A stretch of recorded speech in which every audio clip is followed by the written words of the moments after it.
Para quem não me conhece, eu sou Cristina Morishima, sou coordenadora pedagógica do curso de pós-graduação de reprodução humana assistida do Instituto Sapiente. E para que vocês não perdessem o hábito de estudar, a gente montou os fóruns, então são 8 encontros, e este é o 6º.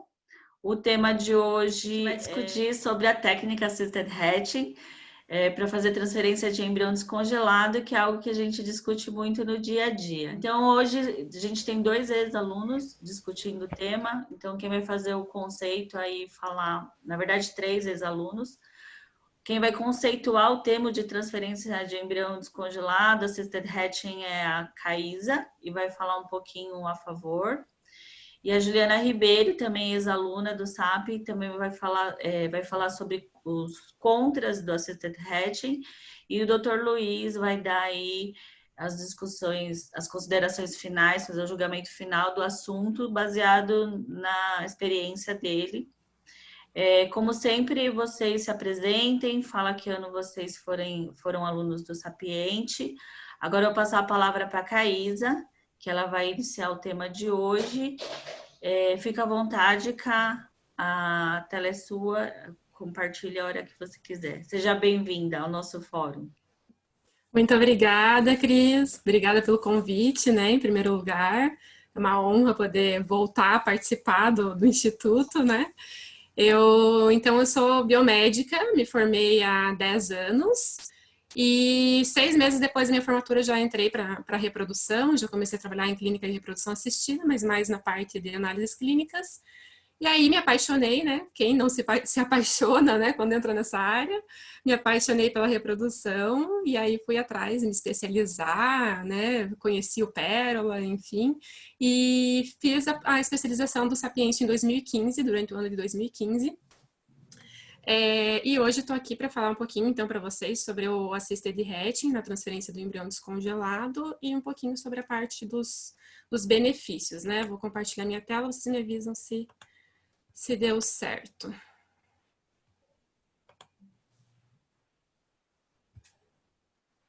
Foi? Estão vendo? Foi. Beleza. Então tá, então para começar, né, a falar sobre o Assisted Hatching na transferência do embrião descongelado, primeiro a gente precisa entender um pouquinho o que é exatamente o hatching em si, né, para depois a gente falar sobre o hatching assistido. E o hatching, ele envolve basicamente uma única parte ali do embrião, que é a zona pelúcida, e a zona pelúcida, ela já vem lá do óvulo, né, então ela acompanha o embrião já desde o primeiro dia, lá do dia 0, do desenvolvimento, porque ela vem lá do óvulo. É uma camada de glicoproteína, e essa camada, então, continua durante todo o desenvolvimento do embrião, ela permanece ali. Então, no dia seguinte, no estágio da fertilização, a camada continua ali, é essa camada que está aqui em volta, né, bem aqui em volta, essa camada mais externa. Ela, no óvulo aqui, ela serve para proteger ali o citoplasma, proteger o corpúsculo polar, manter, né, tudo ali dentro bonitinho. E durante todo o desenvolvimento do embrião, essa camada vai continuar protegendo as células, né, protegendo para manter elas todas coesas ali, todas unidas, né, para nenhuma célula se perder e poder ter todo o desenvolvimento embrionário, né, de forma adequada aí durante esses primeiros dias. Isso acontece tanto no natural quanto no in vitro, né? É a mesma coisa, aqui as fotos, claro, são do desenvolvimento in vitro, mas naturalmente acontece a mesma coisa no desenvolvimento embrionário. E quando chega no estágio de blastocisto, o embrião começa a crescer, então a gente já vê que a zona pelúcida aqui, ela tá bem fininha, né? Tá bem esticadinha já aqui. Mas ela permanece ali. Nesse momento, no natural, é o momento que o embrião já está chegando ali na cavidade uterina, é o momento que ele está se preparando para se implantar. E para poder se implantar, ele precisa romper essa camada, sair dessa membrana que está envolvendo ele, porque ela acaba limitando ali o desenvolvimento, ele não consegue crescer mais do que o que ele já esticou ali da zona pelúcida. Então, ele precisa romper essa camada, e é esse rompimento, é essa eclosão, quando ele sai dessa camada, que a gente chama de hatching. Então, aqui a gente pode ver na próxima foto que o embrião já começou a querer sair, já tem uma célulazinha ali à esquerda, né, 9 horas, já começando a querer sair. Então, aqui o embrião já fez uma força suficiente para fazer um pequeno rompimento ali nessa membrana e ele já começa a querer sair e fazer essa eclosão realmente. E aí, quando ele sai, né, aí ele consegue realmente continuar expandindo, continuar se desenvolvendo e aí se implantar no endométrio. Em 1990, Cohen et al. Relataram pela primeira vez o assisted hatching. Então, claro que não foi o hatching, né? Não tiraram o embrião de dentro da zona pelúcida, mas eles relataram uma forma de dar um empurrãozinho para que isso acontecesse. Então, nessa época, né, em 1990, quando foi relatado pela primeira vez, eles queriam melhorar as taxas de gestação, de implantação, então eles acreditavam que fazendo esse furinho, dando uma ajudinha ali para romper a zona pelúcida, talvez eles melhorassem as taxas. E a técnica que eles começaram utilizando foi a técnica mecânica, com a agulha de PZD, que é essa agulha que a gente vê aqui. Ela é um pouco diferente da agulha de ICSI, ela tem a ponta bem fininha, bem compridinha, e aí com essa a gente posiciona o embrião na holding, do lado esquerdo, e do lado direito, com essa agulha de PZD, a gente faz uma perfuração da zona pelúcida no espaço perivitelínico, ali entre a zona pelúcida e as células, procura o cantinho do embrião que tiver com um espacinho um pouquinho melhor, perfura com essa agulha e aí raspa a holding e a PZD para poder fazer essa abertura aqui em cima, né, que vocês podem ver que está aberto ali um pouquinho o embrião, que é essa técnica mecânica do assisted hatching, para dar essa ajudinha para a eclosão do embrião. Então, a primeira vez que relataram foi dessa forma. Em seguida, começaram a surgir outras técnicas, a técnica química, utilizando o ácido de Tirode, por exemplo.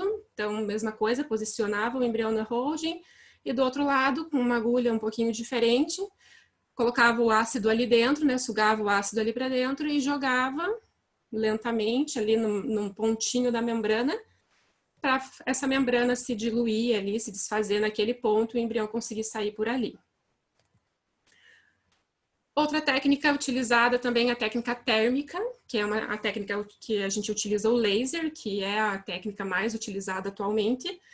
E antes e depois do embrião, então do lado esquerdo ali a membrana, né, íntegra, e aí ali do lado direito, embaixo, 5 horas ali, com dois tiros de laser que tornaram ali a membrana um pouquinho mais fina num ponto específico, para a hora que o embrião começar a expandir, começar a crescer, aquele pontinho ali vai ficar fácil para ele rasgar, sair e fazer a eclosão e poder se implantar. Existem ainda outras técnicas um pouco menos utilizadas, como a do piezo-micromanipulador, que é um pulso piezoelétrico, que é uma movimentação, um movimento vibratório de uma agulha. Tem também a técnica enzimática, essa é um pouquinho mais agressiva, então o embrião é deixado durante 60 segundos numa solução de pronase, que é uma enzima, e aí essa pronase vai diluir completamente a membrana, né, completamente a zona pelúcida, então é uma remoção completa, né, total da zona pelúcida. E além de ter todas essas técnicas, né, de mecânica, química, térmica e também essas outras menos utilizadas, ainda existem, o laser proporcionou que a gente tivesse formas diferentes de fazer o assisted hatching. Então, a gente tem como fazer só esse afinamento, que eu mostrei nessa foto aqui para vocês, né? 2 tiros de laser, deixou mais fininho aqui esse ponto. Mas também, alguns laboratórios, alguns serviços utilizam a técnica de fazer um furinho, aqui está mostrando ali na figura C, então, um furinho que transpassa a membrana, né? Chega a perfurar realmente a membrana. Então, é um furo realmente, né? Só um afinamento. Aqui na figura D é quase um quarto do embrião, e aí também perfurado completamente, então praticamente retira esse pedaço da zona pelúcida. E aí na figura E ali, tira também como se fosse um quarto do embrião, mas deixa uma camada bem fininha. Então é mais um afinamento e não uma perfuração realmente da zona pelúcida, né?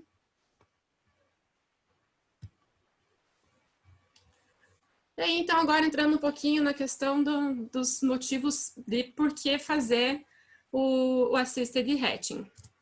Então, primeiro ponto que eu quero falar para vocês é que nessa questão aqui, né, fazendo o assisted hatching, a gente vai ter uma eclosão praticamente garantida, porque ainda mais se você tirou toda a zona pelúcida, já está eclodido mesmo o embrião. Se você fez um buraquinho, se você deixou mais fininho, ele não vai precisar despender muita energia, facilmente ele vai conseguir rasgar, então você consegue garantir, né, ter uma garantia maior de que ele vai conseguir fazer essa eclosão, e não que por nenhum motivo intrínseco ali, alguma característica intrínseca do embrião, ele não vai conseguir fazer esse processo. Tem um menor gasto de energia, então a gente sabe que o embrião, ele gasta uma energia para fazer essa eclosão, né, ele precisa empurrar a camada e ficar empurrando a zona pelúcida, então ele se estica inteiro, né, e faz essa expansão, força a membrana até ela rasgar, não rasgou, ele volta, recupera a sua energia, faz isso novamente, e ele faz esse processo até que ele consiga rasgar e sair e eclodir, né? Então, ele gasta muita energia nesse processo. A gente falando de um embrião descongelado, a gente já está falando de um embrião que já passou por todo o processo do aquecimento, já gastou toda uma energia para voltar a absorver água, voltar a reexpandir, voltar ao seu desenvolvimento, né? A tirar lá do estoque, lá todos os metabolismos que estavam acontecendo dentro dele. Então, ele já gastou muita energia. E aí, você ainda vai deixar ele fazer o hatching sozinho, né? Então, pode ser que muitas vezes ele não consiga, não tenha energia suficiente para fazer isso. E a gente tem relatos de que as taxas, né, são melhores, né? Tem taxas melhores de implantação e de gestação fazendo o assisted hatching. Com relação às taxas, vou falar um pouquinho mais sobre isso com artigos. E além disso, a gente tem que lembrar que o laser é amplamente utilizado para biópsia. Então, a partir do momento que você tem um laser, que é a técnica mais segura para fazer o assisted hatching, e que já é usado, né, para biópsia sem prejudicar o embrião, por que você não vai utilizar para fazer o assisted hatching, né? Então, já que é segura e já está super reconhecido que não afeta em nada, por que para biópsia você pode utilizar o laser, mas para fazer o assisted hatching, por exemplo, não poderia, né? Não faria sentido. Então, é um motivo a favor, aí, um motivo favorável, se você tem o laser, facilita muito.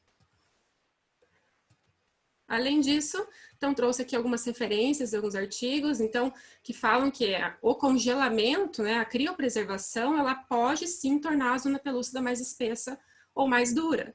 Então, a gente sabe que para congelar um embrião, a gente precisa retirar a água desse embrião. Então, a gente praticamente seca o embrião. Secando ele, é natural que possa acontecer de essa membrana ficar mais dura, né, enfim. E isso pode dificultar, sim, na realização da eclosão. Outra questão que alguns artigos colocam é que facilitar essa eclosão pode ser importante se você for considerar a janela de receptividade endometrial. Então, o que isso quer dizer, né? A gente sabe que tem um momento que é o melhor momento para o endométrio receber esse embrião, né? Para ele estar numa sincronia do desenvolvimento, ele não vai se implantar no endométrio, o embrião não vai se implantar no endométrio lá de 20º dia do ciclo, por exemplo, né? Mas, então, a gente sabe que tem uma janela. Se você faz o assisted hatching, então você já proporciona que isso aconteça um pouquinho mais rápido, né? O embrião não vai precisar fazer muita força para romper, ele vai conseguir sair um pouco mais rápido. Então, você talvez não perca essa janela de receptividade endometrial.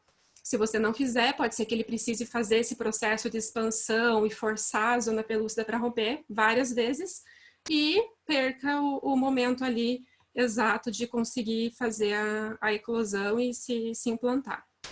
Além disso, ter feito esse buraquinho ou, né, afinado pelo menos, alguns artigos trazem que aquilo ali pode ser um canal para troca de metabólitos e fatores de crescimento entre o embrião e o endométrio. Então, numa transferência, por exemplo, do embrião de 3º dia, essa troca de metabólitos e fatores de crescimento pode ser muito importante para que esse embrião consiga chegar ao estágio de blastocisto, né? Então, isso poderia contribuir também. Esse artigo aqui é de 2004, ele fala, né, sobre o assisted hatching, melhorando as taxas de implantação justamente em embriões criopreservados, é um estudo randomizado. e ele traz como conclusão que os resultados mostraram que o hatching usando o ácido de Tirolde, na época utilizava o ácido de Tirolde, realmente melhorou a taxa de implantação dos embriões criopreservados. A conclusão deles foi que realmente ajudava. Esse artigo de 2008 fala do impacto do assisted hatching comparando a transferência de embriões a fresco com embriões criopreservados, assisted hatching nos dois, né, para ver se algum dos grupos tinha realmente benefício. E, aparentemente, né, o resultado desse artigo foi que nos ciclos de embriões congelados, realmente as taxas aumentam significativamente. Esse artigo de 2016 fala do impacto do hatching com laser nos embriões de ciclos de embriões descongelados. E também ele traz que os resultados é que a utilização do assisted hatching com o laser realmente aumenta a taxa clínica de gravidez. E eles ressaltam ainda que para as pacientes mais velhas, as pacientes com mais de 37 anos, esse aumento é significativo. Esse outro artigo também de 2016 fala sobre o efeito do assisted hatching na gestação, é uma revisão sistemática. Então, eles puxaram lá do PubMed 1.347 artigos falando sobre o assisted hatching, 765 da Web of Science e 21 da Cochrane. Fizeram toda a análise lá de todos esses artigos que eles tinham encontrado, chegaram lá no final com 36 estudos incluídos na meta-análise. Desses estudos, 35 analisaram a gravidez clínica, 15 analisaram também nascimento vivo, de bebês, né, bebês que chegaram a nascer vivos, 20 analisaram quantas gestações múltiplas tiveram, e 17 analisaram também as taxas de aborto. E a conclusão desse trabalho foi que o assisted hatching foi associado com um aumento na chance de atingir a gravidez clínica e também de atingir, de acontecer as gravidezes múltiplas, né? Com relação à taxa de nascido vivo e de aborto, eles concluíram que precisava de mais investigações, de mais estudo, até foram justamente a menor porcentagem de estudos que falou sobre nascidos vivos e aborto, né? Não foram todos que abordaram esses dois tópicos. Já a gravidez clínica, todos abordaram e chegaram à conclusão de que realmente melhoraria. Esse artigo é um pouco mais recente, de 2018, e ele fala também sobre o uso do hatching com laser para embriões a fresco versus embriões descongelados, e a conclusão desse trabalho também foi que melhorou as taxas de gravidez, as taxas de implantação nos dois grupos, né, no fresco e no descongelado. Mas a conclusão deles é que para os descongelados essa taxa é ainda melhor do que para os embriões a fresco. Então, concluindo, trouxe essa figurinha aqui da Embryo Stories, que ela é fantástica, ela faz desenhos super legais.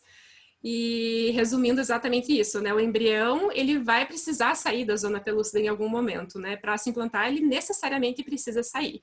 Então, se a gente puder dar um empurrãozinho para ele conseguir fazer esse processo, né?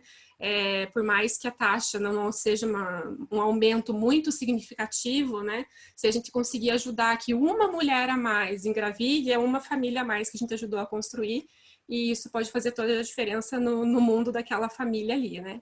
Então, é isso que eu tinha para falar para vocês. O tempo é curto, não sei se eu passei o tempo, se eu falei muito rápido, espero que tenha dado para entender. É isso. Cá, obrigada pela apresentação aí, muito bem elucidada. Eu ia falar isso para você deixar o seu contato. Você falou onde você está? O estado? Acho que eu não falei, né? Não falei. Eu sou de Curitiba, então eu trabalho hoje na clínica Androlab com o Dr. Lídio Senta, aqui em Curitiba. Já, né, trabalho lá, foi lá que eu comecei realmente, então já 10 anos de Androlab, e trabalho como embriologista sênior já lá, e acho que é isso que faltou falar. É isso que eu ia falar, para você deixar o seu contato, aí se o pessoal quiser fazer trocas de experiências, né? Às Com vezes tem alguém certeza. que mora no sul e Sim, podem me aproveita procurar. o network aí pelo Brasil todo, Com a certeza, fico à comunidade disposição. sapiente. Bom, obrigada pela ótima explicação. Espero que tenha ficado claro para todo mundo o que é a técnica Sensor Hatching, para que ela é utilizada, né? Em quais momentos a gente utiliza essa técnica para favorecer os tratamentos de fertilização in vitro.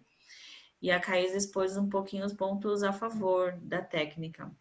E a Juliana, agora ela vai contribuir com a gente com os pontos desfavoráveis. E a Juliana tá por aqui? Tô Ju? aqui. Oi, Ju! E aí, Oi. mesma coisa, tá, Ju? Você se apresenta, falar de que ano você foi e o fórum é seu. Seja bem-vinda. Obrigada. Tá todo mundo me ouvindo direitinho? Tudo certo? Show. Vou compartilhar aqui. Tá todo mundo vendo?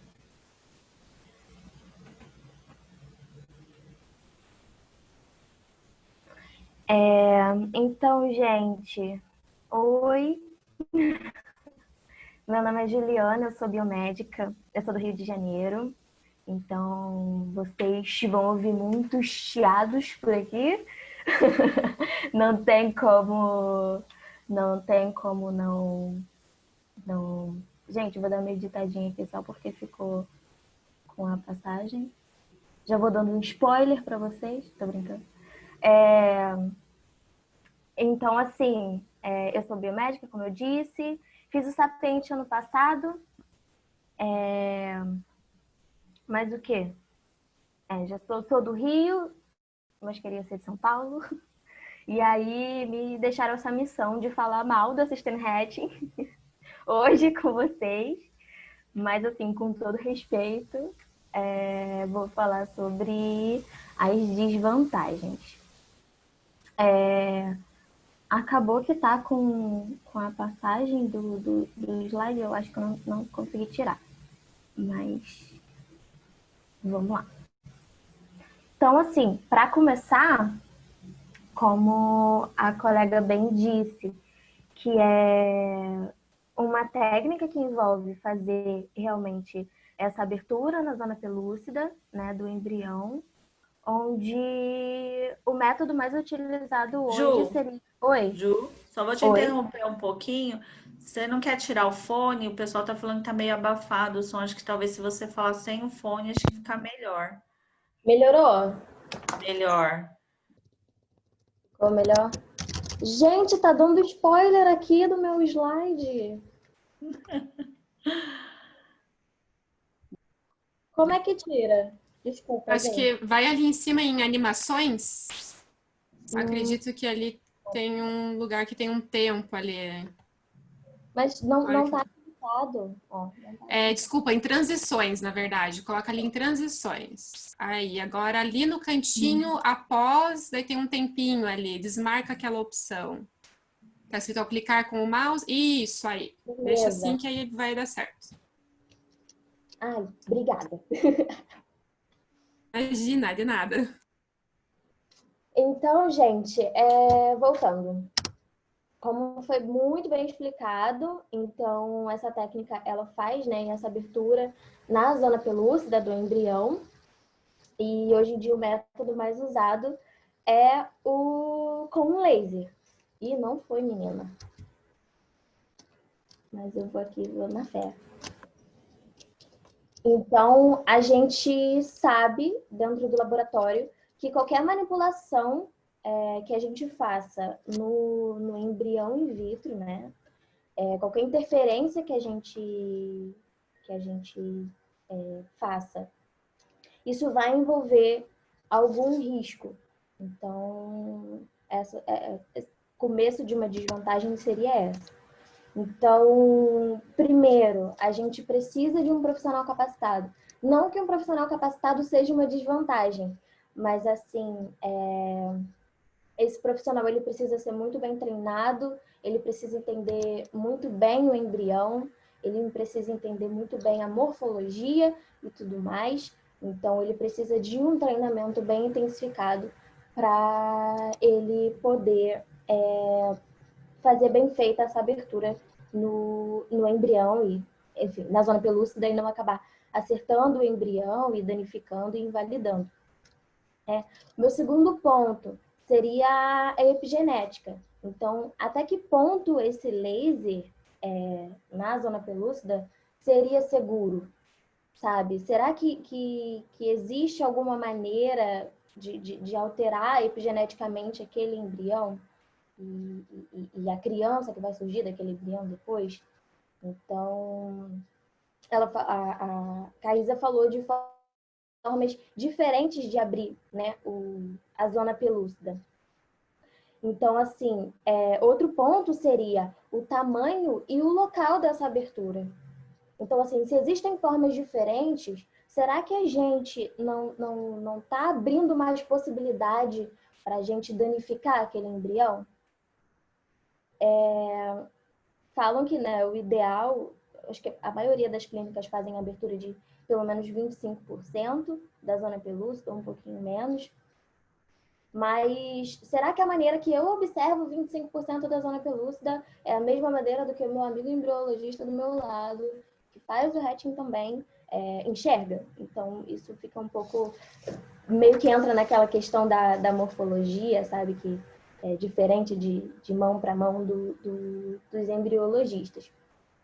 Então, como essa questão da abertura poderia influenciar na eclosão desse embrião?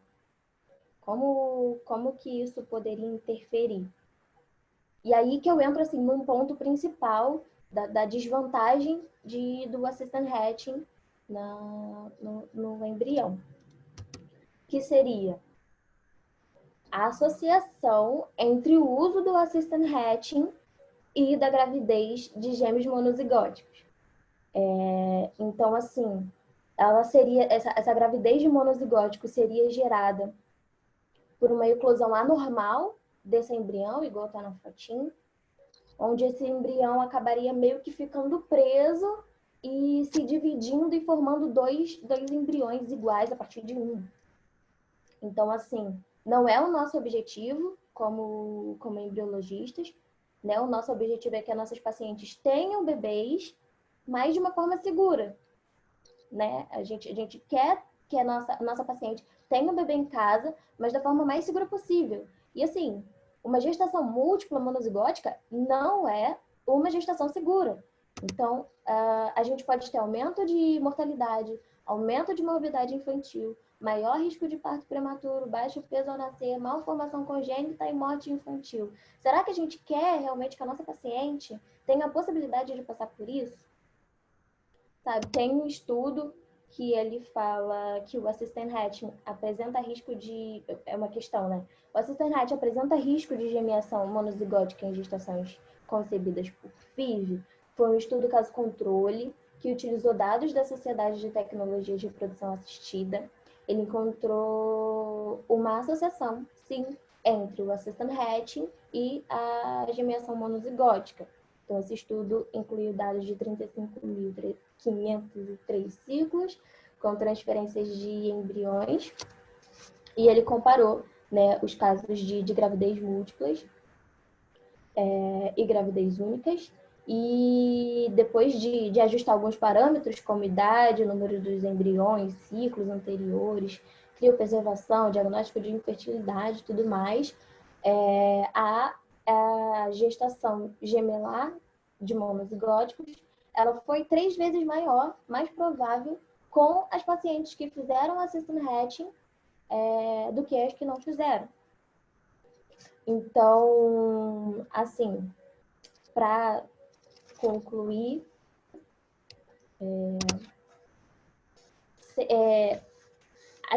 eu acho que isso é meio clichê, né, de final de final de apresentação, mais estudos precisam ser feitos, mas realmente mais estudos precisam ser feitos, assim.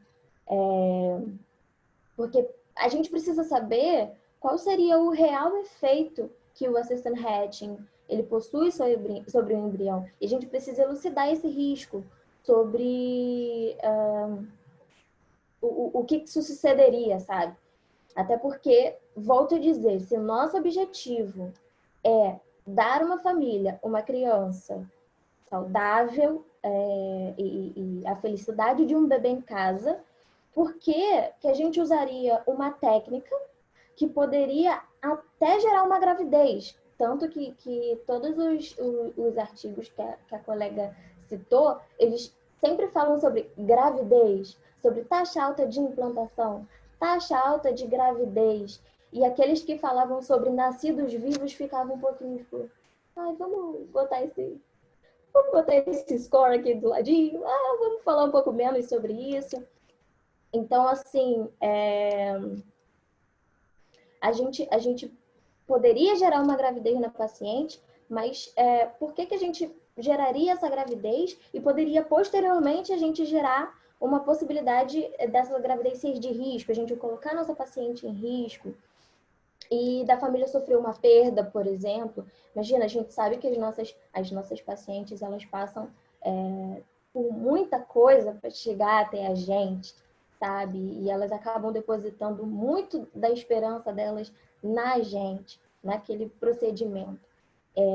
Então, por quê que a gente apostaria numa técnica que a gente poderia posteriormente fazer a nossa paciente sofrer enquanto ela já está sofrendo? Então, com isso, eu encerro a minha apresentação de falar mal de Hatching, desculpa. Queria agradecer, eu fico muito, muito, muito feliz de vocês terem me chamado, da gente estar aqui.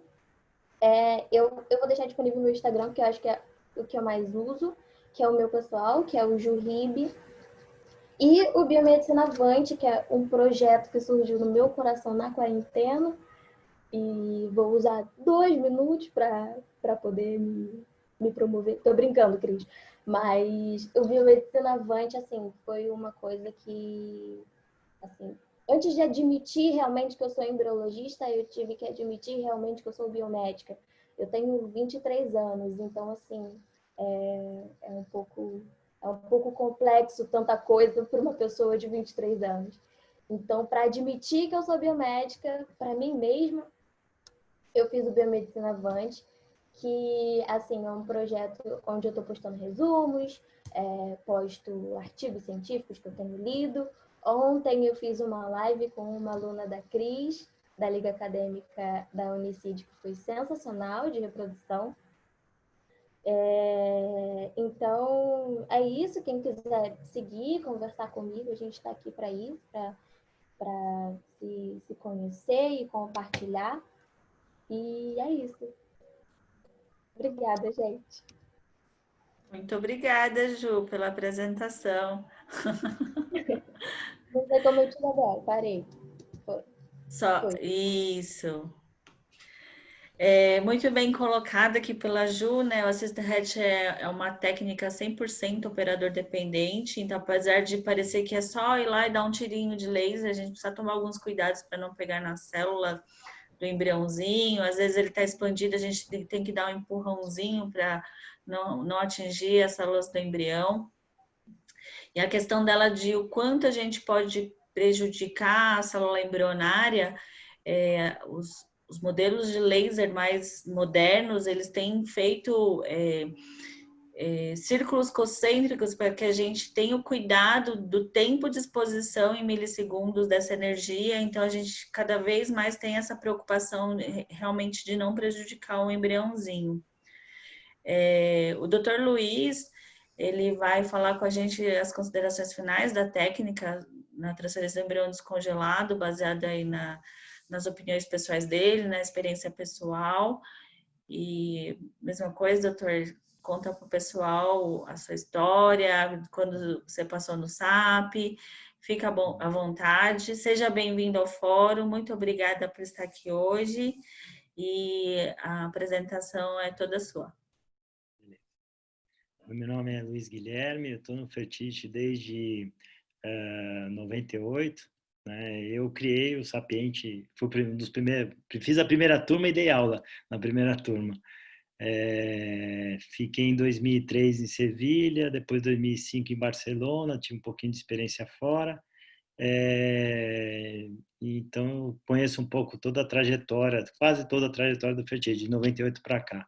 Lá começou em 93, eu entrei um pouco depois como ultrassonografista, depois ajudando o Edson, agora só como médico externo. Né? Vou falar sobre o tema aí, é um tema que já tem uns 20 anos, né?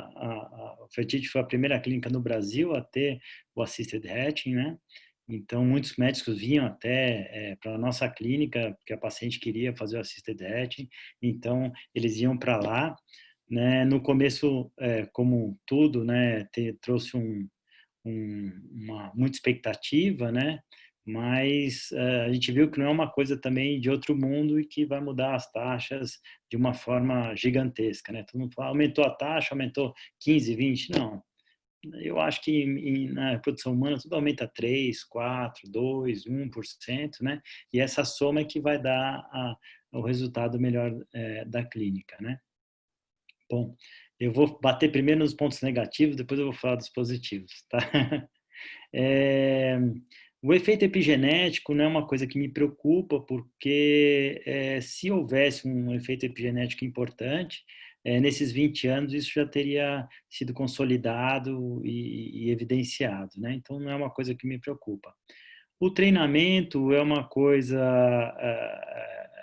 que a gente faz para todos. Se você se preocupar com treinamento, você vai treinar, se preocupar com a injeção, com a denudação, com todo o processo. Isso é uma capacitação que acontece e com a gente tendo essa escola por trás, acho que facilita muito mais isso, né? Pegar uma mão muito mais rápido, né? Então, também é uma coisa que o tempo diminui, assim, de uma forma importante, tendo uma embriologista experiente ao lado, acho que não é uma coisa que me preocupa também. Né? A outra coisa que ela falou foi o tamanho da zona pelúcida que podia abrir e expor a parte embrionária interna. Essa parte é uma coisa que me incomoda um pouco. Eu acho que você expor o embrião ao meio externo precocemente, não sei, eu tenho um pouco de aflição disso. Por isso, eu acho melhor afinar a camada e deixar que ele faça o hatching sozinho do que fazer a abertura. Eu acho uma coisa meio invasiva. Até antigamente lá era tiro, né? A gente ouvia barulho, tum, tum, a paciente falava assim, ai, meu filho. E aí hoje em dia a gente tirou, né, o tiro lá, mas era uma coisa que dava até mais mal-estar para a gente, né? Eu li uns 20 artigos de ontem para hoje aí, vi bastante coisa. Eu queria saber da opinião delas, porque não é o meu dia a dia, né? Mas eu queria devolver a pergunta para as duas e que, na opinião delas, qual que é a melhor abertura, o afinamento de 25%, eu vi 25%, vi 33%. Na opinião delas, qual que é a melhor solução? Porque não tem a gente sabe que o laser é a melhor opção, mas o quanto abrir, todos os trabalhos que com 25%, com afinamento, com abertura e com 33%, tem um resultado bom e eu queria saber a opinião delas, das duas. Bom, vou começar então. Eu particularmente sou um pouco da mesma opinião que o doutor. Eu não gosto de fazer perfurar realmente. Eu também prefiro que o embrião tenha que fazer um esforcinho. Eu gosto de deixar ele um pouquinho preguiçoso, mas não tanto assim. Então, eu particularmente, quando eu faço a técnica, eu faço 2 tiros, um do lado do outro, bem pertinho, só 2 tiros, e, né, deixando fina, só afinando realmente a camada ali, né, a membrana, não perfuro completamente e não faço uma abertura tão grande. Eu prefiro fazer, não faço um único tiro por conta dessas questões do maior risco de monozigóticos. Para você ter uma ideia, fazia 3 aberturas. Em vários, já vi isso também. Então, e aí você aumenta a chance, né, fazendo 3 pontos de abertura, você aumenta a chance realmente das gestações múltiplas, né?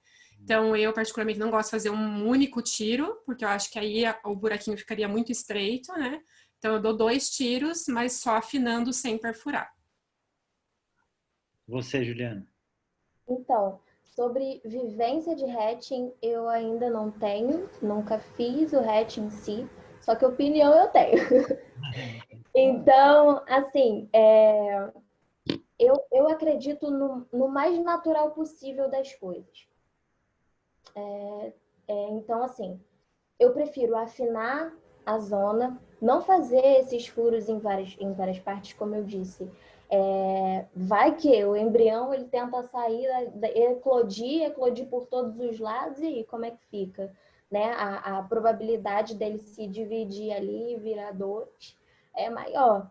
Então, assim, eu não faria uma abertura tão pequena, mas também não faria uma abertura tão grande, mas é só para afinar a zona pelúcida mesmo. O tiro, né? Só para afinar a zona pelúcida. Eu não abriria mesmo o embrião, não. Só para conferir. Uma outra coisa que você falou, Juliana, foi sobre a monozigose, né? Sobre gestações monozigóticas, né? Isso é uma coisa que eu não tenho muito medo. A gente tem de 2 a 3 casos desse por ano na clínica e não exatamente com descongelamento, né? E é uma gravidez mais delicada, pode levar a casos graves, mas é tão rara que eu acho que isso não devia entrar como um impeditivo da gente tentar afinar essa cápsula glicoproteica que precisa ser vencida para ocorrer a anidação, né? Então, na minha opinião particular, não acho que é uma coisa que deve ser levada em consideração. Acho sim que o tiro tem que ser dado longe da massa celular interna para tentar evitar isso, porque eu acho que isso pode aumentar um pouquinho a chance, né? Mas acho que deve, com afinamento também, isso talvez minimize, não com abertura facilite, né? Você invadir o embrião e tentar dividir em 2 a massa celular interna. E eu vi também um trabalho, não era descongelamento, mas eu não sei se vocês leram alguma coisa sobre isso, sobre fazer hatch em paciente com endometriose. Foi o único trabalho na questão clínica que era um fator negativo. As pacientes que tinham endometriose e faziam assisted hatching, elas tiveram uma taxa de gravidez inferior. Vocês leram alguma coisa sobre isso? Não. Ainda não. Não, eu li já o oposto, na verdade, né? Que a endometriose pode afetar, né? Afeta a característica do óvulo em si, e que o hatching poderia beneficiar essas pacientes, mas um artigo contra não cheguei a ler nesse sentido ainda não. Eu fiquei meio... uma coisa pequena, não deu seguimento, não vi outros artigos com relação a isso. Aproveitando esse tema, eu gostaria de perguntar para vocês, eu vi alguns trabalhos sobre fazer o assisted hatch no dia 2, ou 3, ou 5, em embriões a fresco. O que vocês acham? Eu acho que se você não for romper, eu não gosto de romper completamente a zona pelúcida em momento algum. Mas no D2 e D3, menos ainda, porque as células não estão aderidas, né? As células são independentes, não estão totalmente interligadas, né? Então, você fazer uma abertura e perfurar realmente ali, abrir, né? Fazer de repente, um quarto, né? Do embrião, que é o que muitas pessoas fazem, num D2, um D3, eu acho muito precoce, e essas células poderiam, né, se perder ali, poderiam sair, né, sozinhas e se perder. Então, isso eu sou contra, no D2 e D3, fazer uma abertura realmente, né, perfurar realmente. Acho que D2 e D3 teria que ser apenas um afinamento mesmo. Para transferência a fresco, no laboratório que eu trabalho, a gente faz de rotina o hatching, mas só o afinamento com 2 tiros mesmo, né? Uma abertura pequena, sem perfurar completamente a zona, tanto em D3 quanto no blastocisto. O blastocisto em si, a gente só faz o hatching na hora da transferência se a gente vê que realmente a zona pelúcida não afinou com a expansão do blasto. Então, muitas vezes o blasto já está muito expandido, né? Como nas imagens que eu até coloquei ali, ele está muito expandido, a zona pelúcida está muito fininha, você dá um tiro ali, o embrião pode, na verdade, colapsar, você pode acabar pegando a membrana ali e ele colapsar e acabar mais prejudicando do que ajudando, né? Porque aí ele vai ter que reexpandir de novo, então ele vai ter um gasto de energia, que era o que eu queria economizar fazendo o assisted hatching. Então, em blastocisto, eu só faço se eu vejo que a zona pelúcida não afinou da forma que deveria ter afinado, né? Ou se ele ainda não está um blastocisto tão expandido, se ainda consigo fazer um afinamento com segurança. E o que a gente mais utiliza, na verdade, é fazer realmente para biópsia, né? Então, no D3, a gente faz, aí a gente até chega a perfurar, mas aí a gente faz um furinho só, porque a gente quer que o embrião esteja herniando no dia da biópsia, né? Para facilitar a biópsia. Aí sim a gente acaba fazendo um furo só uma entradinha, né? Mas perfurando daí a camada no D3. Acho que é essa pergunta, né? Faltou alguma coisa para eu falar? Acho que para transferência fresca, acho que cabe a gente sempre avaliar a espessura da zona pelúcida, né? Ver a coloração, aspecto. E geralmente está bem ligado à idade materna. Quanto mais velhinha, a zona fica mais espessa. Às vezes ela faz até alteração de forma. As mais Então, precisas é a idade mais avançada, né, a partir de 38 anos, zona pelúcida espessa e paciente que já, uma implantadora, que já transferiu mais de 3 vezes e não engravidou. Acho que são as mais... Eu vi um trabalho que comparou dia 2 com dia 3, né, o hatching dia 2 dia 3, com resultados iguais, né? Então, você fazer o hatching no dia 2 e no dia 3 dá a mesma coisa. E depois eles juntaram esse grupo e compararam com o dia 5, e foi melhor. Depois, se quiser, eu te passo esse trabalho, e foi melhor. Por isso eu até perguntei. Quero sim. Foi bem melhor o resultado, né? E aí, eu vi um outro trabalho também, que ele compara o dia 5 com o dia 6. Né? Você fazer o hatch no dia 5 e você fazer no dia 6 para paciente que está meio atrasado o embrião, você fazer no dia 6. E o dia 6 foi muito melhor. Né? Então, comparativamente, ele comparou os embriões que fizeram hatch e não fizeram no dia 5, né?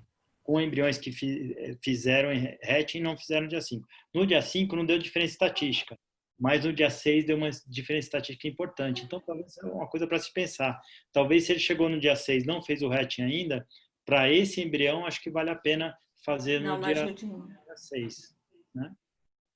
Agora, para transferência de blastocisto descongelado, eu já gosto de abrir tudo, nem parcial. Então, eu sou daquelas que empurra todinha a trofotoderma e eu tiro a tampinha inteirinha com aquela metralhadora. E aí eu gosto de transferir, ainda mais se for acima de 38 anos, certeza, sempre abro. Porque a gente já viu vários trabalhos de time-lapse que mesmo se você faz uma aberturinha ou se você só afila, o fato da zona pelúcida ter desidratado, quando a gente reidrata, a zona pelúcida ela continua rígida, ela perde elasticidade. Então, às vezes, a gente já viu no time-lapse que o embrião, ele realmente faz as expansões e ele não eclode, principalmente nas pacientes com a idade avançada. Então, quando você faz, às vezes, só uma aberturinha, ele hernia um pouquinho, mas ele não consegue fazer o hatching total. Então, quando a gente consegue, a gente abre mesmo, realmente tira a tampa, a gente também dá uma ajudinha, uma ajudona para ele fazer o hatching e aumentar a taxa de implantação. Então, isso para mim, eu adotei pacientes acima de 37 anos, certeza que eu vou abrir tudo depois do descongelamento. E gosto bastante, eu acho que melhora bem as taxas. Eu tenho um pouco de aflição quando vai fazer hatching, está muito fininha a camada ali, eu acho que a gente já vai romper ali e fazer. Agora, embrião atrasado, eu não tenho dúvida nenhuma. Eu acho que tem que fazer mesmo, porque ele precisa de uma ajuda ali, porque se você deixar, ele vai acabar não fazendo hatch e não implantando. Acho que a fresco é mais tranquilo realmente pela elasticidade da zona pelúcida. O problema realmente é nos descongelados, Agora, né? eu acho que estou para todos, né? Na minha opinião, eu acho que tem que ser para todo mundo, né? Para facilitar, como vocês disseram aí. Desculpa, Juliana.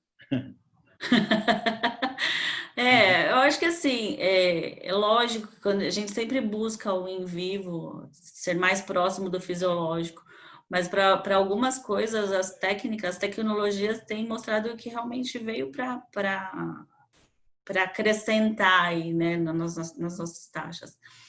E a gente precisa sair dos 30% a 40% de sucesso por ciclo, e eu acho que a gente está no caminho certo. E o time-lapse aí tá para ajudar bastante a gente associado à microfluídica, né? Doutor Eduardo está aí quietinho, quer falar alguma coisa? Tá ativado? Tá. Oi, Cris.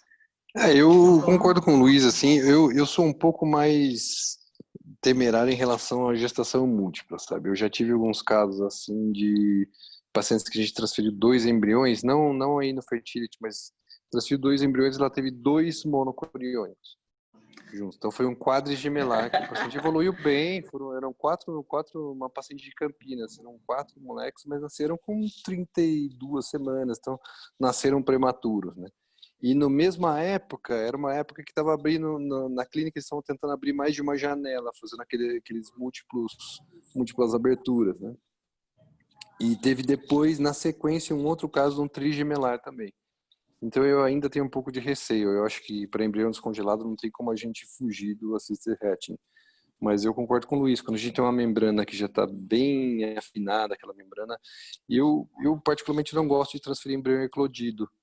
Eu lembro que na época a Joyce, ela tinha ficado no RMA lá com o Richard Scott, ela falou que eles sempre transferiam embrião eclodido, totalmente eclodido, sem prejuízo de taxa de sucesso. Mas eu tenho um certo receio, porque eu vi um artigo, uma vez um artigo chinês, um artigo bem legal falando do estresse de cisalhamento do catéter. Na hora que você vai transferir o embrião, na hora da transferência, esse embrião fica muito mais sensível, né? Então eu tenho um pouco de receio desse embrião totalmente eclodido. Então eu acho que 25% para menos seria o que eu seria como escolha se eu fosse embriologista. Assim, acho que eu seria um pouco mais conservador. Até para fazer biópsia embrionária, o pessoal tem deixado de fazer o hatching no terceiro dia, para que no quinto dia esteja Não já tá. em hatching para biopsiar.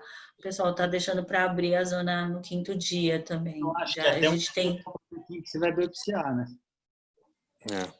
10 embriões. Sim. Vai ficar todo mundo fazendo um hatch no final, né? Se você tem 10 embriões e fez no terceiro dia, você vai escolher o que está fazendo um hatch, aquele que você vai biopsiar e aquele que você vai mandar. E fazer o hatching no terceiro dia, a gente não sabe se ele vai herniar pela massa também, né? Então, o pessoal tem deixado de fazer um pouquinho. Eu sou que nem o Edward, eu tenho uma aflição lascada. Quando o embrião tá indo tudo para fora, eu falo, meu É Deus do super céu. bonitinho, né? Também tem essa. Eu até quando eu transferia antes no fertility, o embriologista que injeta, né? Que faz a injeção do embrião, né? Na outra clínica eu injetava, eu mesmo injetava, que a gente fazia com olas, com aquela haste de inox, então eu injetava apertando bem devagarzinho, assim, para tentar não prejudicar o embrião quando estava eclodido. Assim. Mas é totalmente subjetivo também, né? Não dá para. Não tem jeito. Alguém tem alguma dúvida? Quer fazer pergunta? Deixa eu abrir aqui o chat.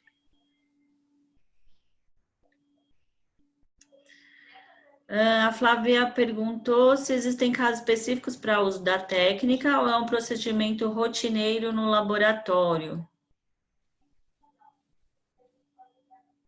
Alguém pode responder, por favor? Acho até que o Dr. Luiz comentou, né? Sobre a idade. Mais de 38 anos ou mais, Os né? critérios, né? Cabeça, má implantadora e para descongelamento na clínica para todos. Né? Respondido, Flávia. Tem mais algum aqui?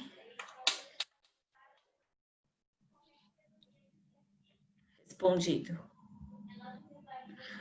Bom, pessoal, mais nenhuma pergunta. Obrigada aí pela participação no fórum. Desculpa do atraso, hoje São Paulo está terrível. E sexta-feira que vem, nosso 7º fórum. A gente no mesmo horário, 18h30, né, Jo? Quer falar alguma coisa? Joana? Não? Obrigada, doutor Luiz. Obrigada, Caísa. Obrigada, Juliana.